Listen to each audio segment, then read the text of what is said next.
Според моја проценка излегува да гласат околу 120-25 илјади. Резултатот беше 80 со 40 илјади за Блерим Река наспроти Стево Пендаровски, и од овие 40 илјади гласови на Пендаровски албански, околу 25 илјади сметам дека беа на ДУИ, и останатите беа од ДП Алтернатива и сопствени гласачи на СДСМ меѓу албанци.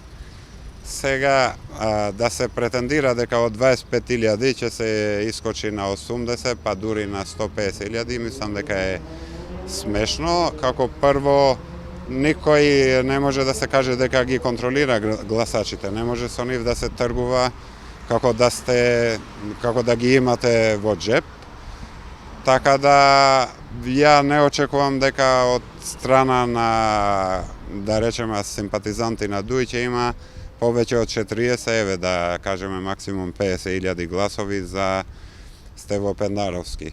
Од друга страна, по поддршката што ја доби од индиректно од Блерим Река, па дури од БЕСА, донекаде и од Алијанса, може да се очекува и некој одреден број на гласови за Стево Пендаровски од тие 80 илјади што во првиот круг гласа за Блерим Река, да?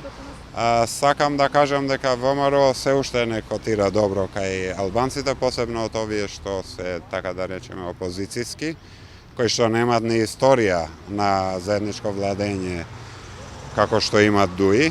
Повеќе може да очекувам некој од ДУИ да гласа за Силјановска него некој од опозицијата. Од друга страна, мислам дека со кампањата која водеше СДСМ, не кандидатот Стево Пендаровски, него СДСМ, мислам дека одврати голем дел од овие гласови за да гласат за Стево. Па мора да се вратиме на локалните избори во 2017, кај што СДСМ му сврти грб на албанската опозиција, Алијанса и БЕСА, па недалеку и до локалните избори во Дебар, кои што беа пред 2 недели, кај што јасно СДСМ се позиционира во страната на ДУИ, така да по се изгледа само како кога им требат на СДСМ, тие гласачи ги знае да ги повикува, никогаш не е обратно, не може да се држи на страна. И тоа е тоа. Мислам дека некој по сопствено убедување веројатно ќе биде тесен, меѓутоа очекувам дека цензусот ќе биде исполнет од причина што мислам дека ќе излезат и повеќе македонци да гласат овој пат.